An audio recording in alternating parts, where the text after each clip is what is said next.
quick to pull out the guns on this show. So you gotta calm yourself down.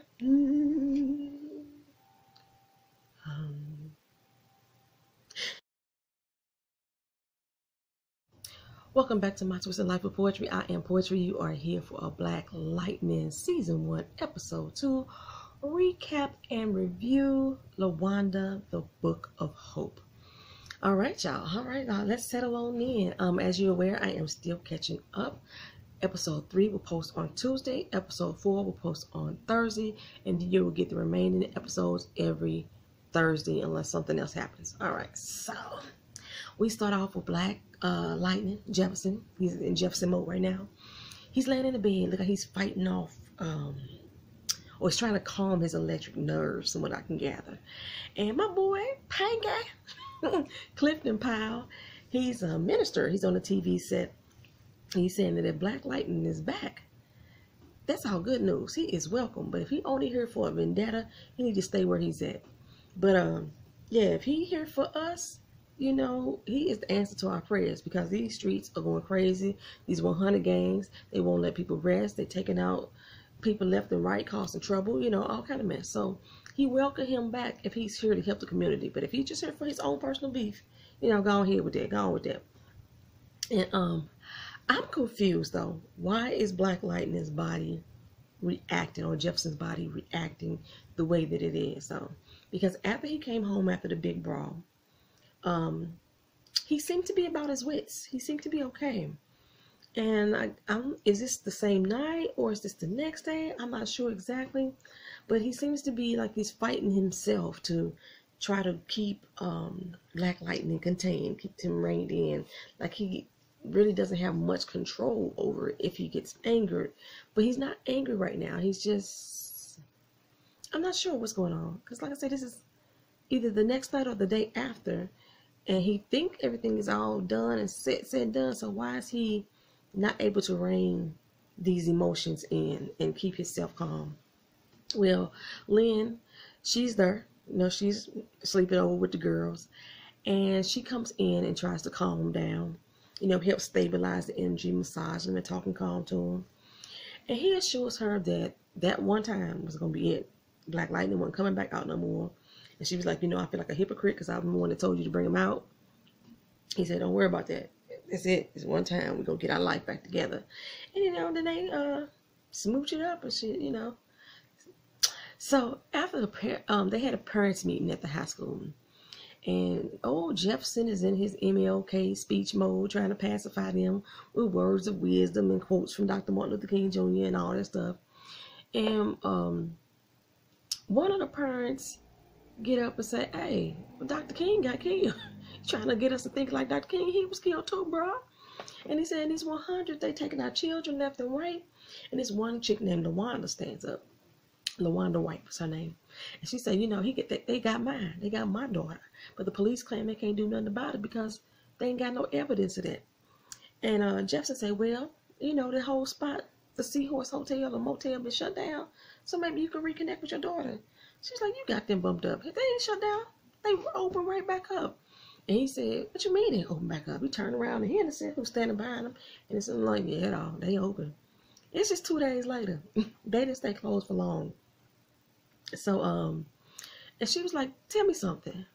Why is it that Black Lightning only went in there and saved your girls? What about everybody else's girl? How come he didn't get our girls out too? He was like, I don't know, ma'am. I don't know, ma'am. So, you know, this is eating at his soul. He feel convicted and conflicted all at the same damn time. So they go back out to Tobias. And Tobias is like, hey, he telling Latavious and his crew, the white girl, and there's a guy. Yeah, both of them.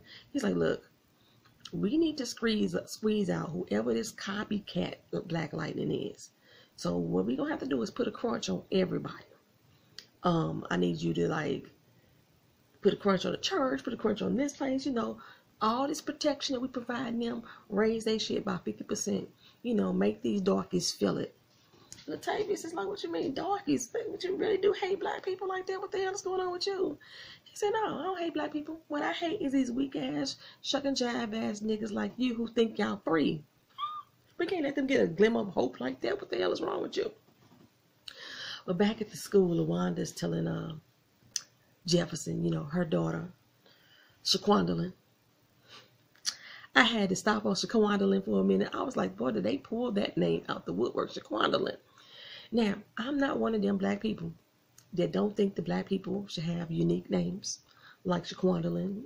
I'm not one of them people because I feel like if other races of people can have seemingly odd names and everybody's cool with that, then fuck it, we can too. Like you got people named Feng Shui. You got people named Confucius and Biff and Lubov and Guadalupe.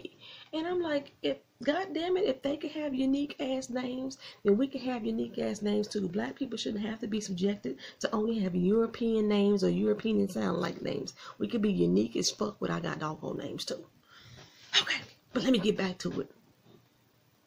Shaquandalyn, basically, you know, her daddy was killed back in the day. He was in the military, what have you, and he was killed. And she thinks that Shaquandalyn's been like searching for a father figure, but she's been searching for it at all the wrong men. I never understood that concept. I never understood that theory when they say that women are looking for their daddy in men. I don't get it because usually when women are looking for that relationship, it's sexual. So to relate that to a relationship with their father always just throws me the fuck off. Like, when I heard friends say I wanted to marry a man just like my daddy, I need y'all to be specific. Like, what about your daddy is that you want your man to be like? Please be specific for me. Because that just throws me. It just goes into an ancestral state of mind for me that you want a man like your daddy, like you have some type of attraction to your daddy, like in Eve's Bayou. You remember how she was attracted to her daddy? It bothers me. It bothers me. So y'all be specific when y'all talking to me. When y'all say y'all want a man just like y'all daddy, please be specific about what y'all want of this man to be like your father. I ain't never wanted a man like my daddy in no kind of way. None. He asked her, what you want me to do, LaWanda? What is it that you need me, Jefferson Pierce, to do for you? She said, help me, you know. He said, everybody out here want to pray for me, tell me that they're praying for me, but won't nobody help me. And, you know, I understand you just trying to get your girl safe. I get that. But, yeah. If you ain't gonna help me, then I'm gonna have to do what I gotta do on my own. Well, Henderson up at the school, too, and, like, Jefferson telling him, like, hey, we need to really do something. We need to get something done. And he said, look, we doing the best that we can. Like, if we go in there and we arrest these girls, the girls will deny that they being held against their will. And then they run back to them dudes. We arrest the dudes. And, like, again, the girls just say ain't nothing going on. So, like, we can't free a body if they still enslaved in the mind. And they are enslaved into this mind state of protection or whatever these guys are providing to them. So, we found out that Will ass ain't dead. I'm thoroughly confused by that. All that damn electricity that went through his body, the thrashing him down on his vehicle, and he ain't dead. Come on, man. Henderson say that he was pumped up on so much painkillers and adrenaline that he hopped his ass up out the damn ambulance and took off running. And he was running so goddamn fast his men couldn't catch him. The fuck was in that adrenaline shot? Come on, man. Ain't no doggone way. Anyway, Jennifer is on the phone chatting it up with some dude who apparently got a thing for her. You could clearly tell. And her little fast ass. She just need to sit the fuck down. The cops, they patrolling her house. But little Malik, he able to walk on up like, hey, I got some candy for sale. Hey, girl, hey, I'm here. And the cops just, ignored this kid and let him go and walk up to the house. Well, after she hang up with the dude on the phone, she like, hey, what's up, little man? What you got for me? He pulls out this gun, a little squirt gun, and light her ass up. Thank God it was paint, but he lit her whole chest up. It was basically a message to say, I can get to your ass anytime I want to. That's basically what he was saying. Jennifer is in shock. Lynn is terrified. The cops, what the fuck? I don't know what was going on with them. One of them took off after Malik ass, but for some reason he couldn't catch him. He fucking 10. Why you can't catch this 10-year-old? I was like, what the hell? So, Jefferson, he decides to pop up on Latavious' spot. while they out there popping wheelies with the ATVs and all this, that, and the third. And he come through all angry faced and that, and he like, hey yo, what's up? And Latavious like, hey JP, glad you can come out, man. And Jeff said, hey, don't play with me. You better stay the hell away from my damn girls. He said, oh, what? He's like, you better be glad it was just a damn water gun. And he was about to get in his ass, but no, Latavious got his little cronies around her. They step up on him. And he said, you know what? You best send your girls on a long vacation before I send them on one. Keep their names. Tell them to keep my doggone name out of their mouths. That's what they need to do. So Jeff tried to rush him. And then little man cold cock him. First he gut punch him, and then he cold cock him and knock him down. And of course they pull the straps on him. They quick to pull out the guns on this show.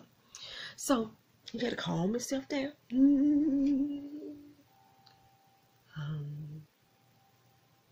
Yes, and leave himself alone, come out of the Black Lightning mode, because he's about to fly in that ass. He's about to get in that ass. He rushing to Gamby's, and Gamby's like, dude, what the fuck was you thinking? Like, you could have got your ass killed. And he was like, I had to go save my girls. I had to save my girls. He said, yes, but if you die, then the fuck of the city, the rest of the city is going to be all fucked the hell up to be damn. He don't care about the damn city. He only want his girls safe. But if you think about it, damn Jefferson, if you got yourself killed, regardless about the city, your girls wouldn't have nobody to protect them either, because somebody would still be out for their ass. Why is my phone beeping? I got another cell phone over here. Give me a second, y'all. Hold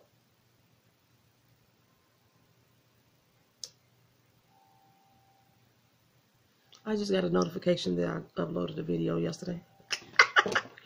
Anyway, so he was like, like, what chance would your girls have if you got killed too? Because like right at this point, we still don't know what type of powers Anisa has, But Gamby say, cool, all right, let's just take these people down. I got connects to everything that the police got connects to. We can get them all.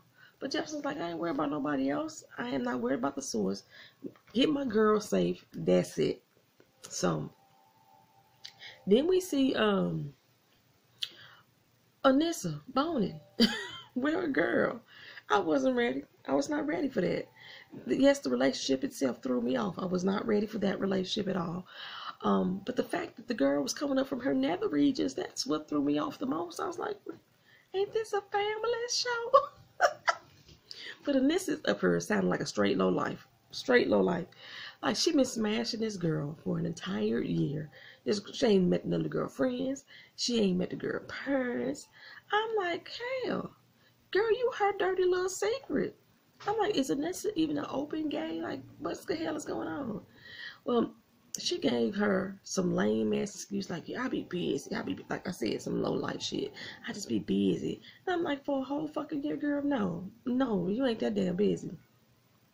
Henderson stopped by the house to check on them, and they let us know that, no, Anissa, we know Anissa is gay.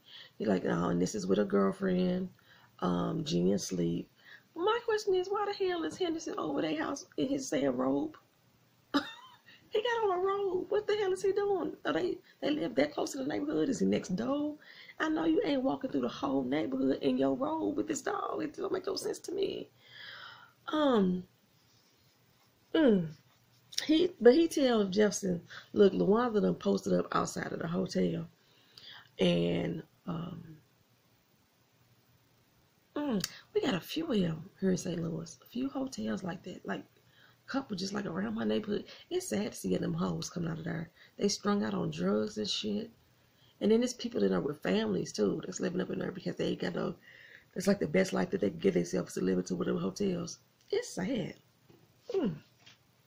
But he tell Jefferson, you better get your girl before she get herself killed. Well, Latavious is sitting in his car waiting to meet up with his little cronies who's bringing him a little gift. He's singing, let's straighten out. Sit yourself down, girl, and talk to me. Oh, tell me what's on your mind. That's the jam. And I like the Let's Straighten It Out version. It's by the original dude, not the one by Usher and Monica, even though it was okay. But still, Let's Straighten It Out was the jam. And Latavious had a little voice on him. I heard that voice in there. He had some little notes going on there. I could hear Latavious. I be straight jamming on this show when they play the old throwback music, for real. They pulling out all the old jams, and they giving this show kind of like a 70s vibe, like that old Shaft feeling to me. Then they bring in the new age rap music, and I'm like, what the hell is that? I'm not even sure what type of rap music there is. There's so many different layers of rap now. I'm not sure what type that is. Is that acid rap? No. Is it acid rap? Well, if it is, it sounds bad. The rap music in this show is horrible. Like I said, including the theme song. Anyway, they little gift that they brought him is Will. They got him tied up in the trunk. And Latavious is like, dude, I know we family, but this is why family shouldn't work for you and stuff like that. He said, you know, blood may be thicker than water, but a little of your blood gonna spill today, and it's gonna be yours. Took him right on out. Took him right on out. Will is dead for real this time. He dead for real now. So, LaWanda, she over at the hotel with the news crew and everything. I was like, okay, girl, you're doing a little bit much. And Jeff come over there like, come on now. When the camera start rolling, these 100 people ain't gonna be too shy to come kill your ass. And she's like, I'm gonna die for mine, won't you? What? Okay, that's what I thought. So he asked her, look, just hold off for 48 hours, please. Just let me do my job. Let me work my black magic. You know, you said I was Black Jesus. Let me go and work my miracles here. Give me 48 hours. I'm going to bring Shaquanda Lynn home. You know, but she need a mama to come home to, so calm down. And I'm like, what about the other girls, though, Jeff? What about them, you know? But she give in and she say, okay, I'll stop, but I ain't going nowhere. I'm going to sit right here in my car, because if they move out of that damn hotel with my daughter, I'm going to move with them. They move, I move just like that. So Jennifer, she's sitting outside on her rooftop smoking weed. This little girl just into every fucking thing. She just bold as hell. Somebody, I just want to kick her in her little young ass. She started smoking weed, and the dude she was on the phone with, his name was Khalil. He decides to pop over. And they just getting to talking about Black Lightning, and like, damn, you saw Black Lightning, right? So she explains why his face is unrecognizable. She says something like, when you look at him, there's like some energy or something that throws your focus off, so you can't focus on his face. So I'm glad that was explained the way for me, because I was like, can't they just have that say daddy? So yeah, that's why you can't see his face.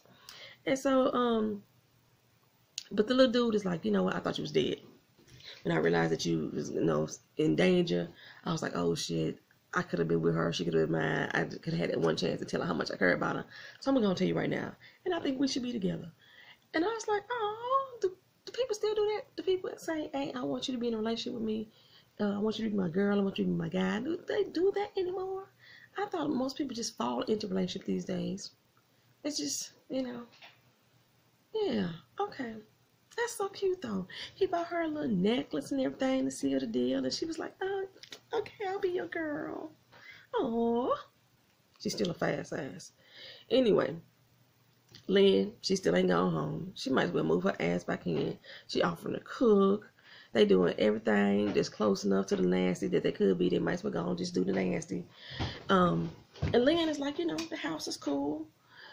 Jen is up in her favorite space with her friend Khalil up on the roof, and which I was very surprised that Jennifer is sitting out on the roof. Now this little boy just ran up on you on the front porch and shot, you know, red dye all over your chest. It could have been dead and killing you, and now you just don't sit out on the front porch roof. I mean on the roof. Ain't no protection up there. No, you're just out in the open, getting high. Just. So yeah, I was very surprised to see she was up on that roof, and everybody was cool with her just being outside up on that roof, because her mama said that she was in her favorite spot. She says that Anissa's still over her girlfriend's house, and they joke about the fact that they don't even know the girl's name. I don't think we found out either what that girl's name was, and I'm like, why are they not tripping off the fact that Anissa just broke the sink the other night? Why ain't nobody mentioning that? Anyway, LaWanda's still sitting outside the hotel, and Latavious pull up. LaWanda set her little cell phone camera up on the counter, and she jump out with another camcorder in her hand, got in his face. And he like, come on now, I ain't got time for this, right? And he shoot her ass. Bam, dead. Just fuck dead. He shot her. And I'm like, what the hell? What I hate to love about Latavious is the fact that he does what a bad guy is supposed to do. He don't ask no questions. He got his little cronies that can do work, but when it come down to get down to business, he don't think twice about pulling the trigger himself. That's how bad guys supposed to be. So I like Latavious I love to hate Latavious for that reason. But I was thinking, damn, you ain't have to shoot her, man. What the fuck? Even his crony was like, bro, what you do that for? And he told him, look, I ain't got time for this. I told y'all that. As Mike B said, ain't nobody got time for that. Well, they put her back in her car, and what they didn't know, like I said, she put that cell phone on her dashboard. So when they was bringing her back into the car, one of them kind of bumped into the car, which it made the phone jar and fall down, so they didn't see the cell phone. And yeah, he recorded the whole damn thing. So yeah, Latavious, they got you, boo. So Henderson called Jeff to let him know about her before he hit the news, and Henderson is like, yeah. Jefferson, he feeling like, oh, they done fucked up there. They done fucked up now. So I'm a little confused though. It's all about timing. He said he been a principal for 7 years at Garfield High. LaWanda is grown and has a whole grown ass daughter. But LaWanda was one of his students. They said Latavious was one of his students too at Garfield High. I don't know how old Latavious was, but LaWanda got a whole grown ass daughter, and she was one of his students. And when the senator was giving a speech, the senator said before he came back to be a principal, he was off running the Olympics. But they did say that for 23 years, Henderson was chasing Black Lightning. He been out of the game for 9 years. So that's 32 years right there. How old is the damn principal? How old is Jefferson? Or was and on top of that, was the Black Lightning a teacher back in the day for Latavious and LaWanda to have been his students? Because again, he's only been the principal for 7 years. I just need somebody to answer that for me, please. If y'all know, this is one time I'm gonna say, if y'all know anything from the comic books, was he a teacher when he was Black Lightning, or was he always supposed to be a principal? And this is just Black Lightning's back type thing. Somebody make it make sense for me. Okay. So anyway, it seems Lynn, she wants him to stifle Black Lightning again. She still ain't trying to have him out there. But Jefferson knows this is what he needs to be. Like the life and the dream he had with her and the kids, that's the what's not reality right there. Lynn ain't trying to hear that though. So she like, look, we trying to get back to us. We almost there. And he's like, but you said my powers was a blessing, so don't block my blessings right now. So Black Lightning is back. That's what he tell her. Now, I'm like, Lynn, girl, what you gonna do? You gonna ride or you gonna fall back to the wayside? Because Kara is at the school, baby, putting her bid in on your man. And my mama said the other day in the live streams that if you chicks don't want to be adventurous for your man, another girl will come snatch them up. Which I still think that's some kind of bullshit in there, but still, it fits this scenario. Anyway, I forgot that Gamby was out there trying to be I Spy Private Eye, and he found Will's body in a dumpster. And whoever killed him forgot to take his phone. Latavious and the cronies forgot to take his phone. So Gamby copped the phone before the cops get there, and he let Jefferson let Gamby know what happened to LaWanda. He's like, hey, we gotta get this dude. Latavious is getting desperate. I did not see that as an act of desperation. I felt that he was just fucking annoyed with LaWanda. He told her to go on somewhere, and she was like, no. And he was annoyed by her ass and he shot her. So I didn't see that as a sense of desperation. But he take this as desperation. He think his girls are next. He gonna be coming after them next. He wasn't going after LaWanda. He was just like, get out my damn face with the camera, girl. But anyway, Keisha is with Jen at school, pouring it up this time. First she was smoking weed again, now she got they drink again. And just watching this scene, I almost gave Keena a whooping. I sure did. Her and Keena grown. I'm gonna give her a whooping on the strength of Jennifer's stupid ass. Well, she take her old drunk ass into the gym, and Khalil is in there working out. Now I don't want to comment on this young man's body, because he's supposed to be playing a teenager on this show. But since I know that Jordan Calloway is a 27-year-old grown-ass man, I can say, Lord have mercy, that body is fine. Lord, it's just hot. Yes, yes, yes. But he like, look, what the hell is you doing? Not only are you drinking at school. And no, wait for it to be down like that.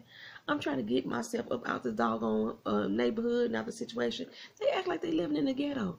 They not in the hood. They not in the hood at all.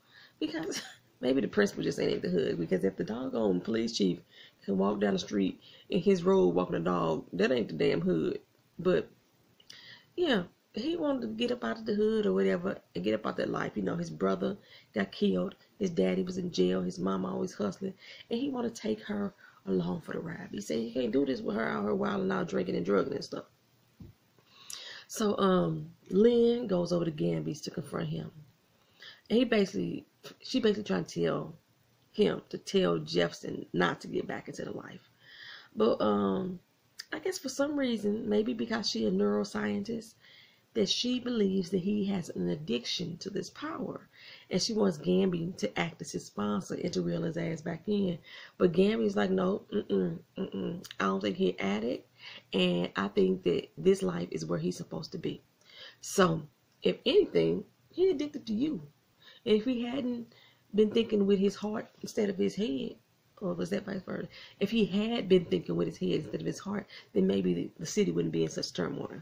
And Lynn is like, you blaming me? He said, damn right, I'm blaming you. The same way you blame me then and now. But he tell her, this ain't your choice. This is not your choice what Jefferson decided to do with his powers. So she fall out of there. She fall back and feeling kind of defeated. And then he calls Jefferson and say, hey, I know where Latavious live. Everybody should know where Latavious live. But I'm kind of mad that he didn't tell him that Lynn called. But I understand why he didn't do it because, you know, she would be a distraction. Anyway, Jeff rolled out, all suited and booted, dressed as Black Lightning, walking through the streets. People on the streets like, oh my goodness, there he go. Hey, he fine. We get some old 1970s pimp music playing. And he strolls right on up into Latavious' penthouse. The doorman is like, Black, my man. You know, it's all he needed to say was slide me some skin or give me some 5 on the black hand side. 1 to 2. But coming through the lobby, Black Lightning come in, just taking out Latavious' dudes and stuff, right? Like, why is there so many guys in the damn lobby? But he coming through, and the elevator dude is like, hey, bro, I got you. Going up, you know. But he said, no, I'm going to take the stairs. But why was Latavious' dudes running down the stairway? Because who told him trouble was coming? Because when he came into that lobby, he started taking out people immediately. So they didn't have time to even blink an eye, let alone call upstairs and say, hey, somebody coming up the stairway. Who called upstairs to say somebody was coming to the stairway? Was it the daggone elevator dude? Anyway, Latavious come out with firing his gun, got them fresh white shell toe Adidas on. I love them shell toes, baby. That got me a new pair too. Black handled him like a little rag doll, just flipping him all around and stuff, flopping him to and fro. And I'm thinking, no, Latavious can't die yet. You know, we need a villain. I know Tobias is a villain, but we need layers of it. And I was like, no. But right then, and Henderson busted in and said, hey, hands up. Everybody freeze. And he get a good look. He know Black Lightning is still around. He rapidly dashes out of the penthouse window. So back at the station, Henderson got Latavious in there for question. And I'm like, oh, dog, you caught up now. Because he showed him that cell phone. And his boys, he said, your boys flipping on you too. And that's how they found you in the first place. Latavious don't look phased at all, though. Jefferson come home, and Lynn is still there with the girls. And he tell her, look, it's over. The girls are safe. The Seahorse shut down. But as far as Black Lightning, I can't put him back away. You know, he got to come back out. And Lynn ain't down for the ride. She's not down for the ride. She say, look, everybody, well, right now, everybody know he's still around, including Tobias. And ain't no way Tobias gonna let that shit slide. So, like, for real, I'm watching this show, the soundtrack, come on. Al Green, come on, y'all. I'm watching this show just for the soundtrack. Anisa walking out with her girl. She can't sleep that night. And can somebody please tell me what that child name is? Anybody know what Anissa's girlfriend name is? Anisa stopped by the drugstore to pick her up a sleep aid because she can't sleep. And then the damn drugstore getting robbed. I was like, really? Y'all gonna rob the Rite Aid? She go into a panic mode, and the dude step up to her because he's trying to get her down on the ground, and she won't get on the ground. And is my camera about to cut off? I was going for a few more minutes. And down on the ground. And then she panics and flips out and throws him into another existence. And at that moment, Anissa's like, wait a minute, this that deal right here. I got some powers. Tobias shows up at the police station and some cops let him in the back. He got some pull back at the police station. And he walks right into Latavious' cell with his little gangster walk. He got this little pimp walk on, baby. And he take him out. He take him clean out. And I'm not happy about that because, like I said, I need layers of gangsterism on this show. And now we just got Tobias. Like, Latavious didn't even have no second-hand man or right-hand man to step up and take his place. So now you have nobody that's on the street making that street connection because nobody knew who the fuck Tobias was. You know, so yeah, I'm not happy that Latavious is dead. Well, anyway, that's the end of the show, y'all. Let me know what y'all thought about this episode if y'all remember it. Because again, like I said, I am a couple weeks behind. Thank you for coming back to the channel. I am really tongue-tied right now because I'm super tired. So I've been stumbling over my words. I apologize. But like, comment, share, and subscribe to the channel. Thank you for coming back. Peace.